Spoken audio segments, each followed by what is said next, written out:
নমস্কাৰ মই কাশ্মীৰ আপোনাৰ আৰু মোৰ চেনেল নগাঁৱৰ কাশ্মীৰ ইউটিউব চেনেলৰ তৰফৰ পৰা আপোনাক সকলোকে ৰঙালী বিহু হিয়াভৰা শুভেচ্ছা জ্ঞাপন কৰিলোঁ। ৰঙালী ৰঙে আপোনালোকৰ জীৱনটো কৰি তোলক ৰঙীয়াল, লগতে আপোনালোকৰ যিবিলাক সপোন আছে সেই সপোনবিলাক বাস্তৱত পৰিণত কৰক, এই মোৰ আশা। আৰু পুনৰবাৰ আপোনালোকক ৰঙালী বিহু হিয়াভৰা শুভেচ্ছা জ্ঞাপন কৰিছোঁ। ধন্যবাদ। বিহুতি নামেৰে তিনিটি আখৰে কোনে কাটি গ'লে শিলত, ঘূণেও নধৰে মামৰেও নধৰে থাকিব আমাৰ প্ৰাণত।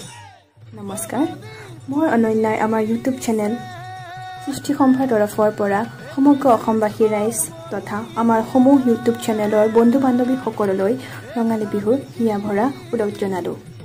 লগতে এই ৰঙালী বিহুৰ প্ৰতিটো ক্ষণ আপোনালোকৰ বাবে হৈ পৰক ৰঙীন আৰু আনন্দময়, তাৰে কামনা কৰিলোঁ। ধন্যবাদ। নমস্কাৰ, মই নিহাৰিকাই মোৰ ইউটিউব চেনেল নিহাৰিকাৰ ৰেচিপি এণ্ড ব্লগ চেনেলটিৰ পৰা সদৌ অসমবাসীৰ ৰাইজলৈ আৰু মই সকলোকে ৰঙালী বিহুৰ মোৰ অসমীয়া দেখা ব্লগছৰ পৰা সকলোকে যাতে সকলোৱে মৰম চেনেহ দি ৰঙালী বিহুটো উদযাপন কৰে, সকলোকে মই শুভেচ্ছা থাকি ৰঙালী বিহুৰ কাৰণে জয় আই অসম।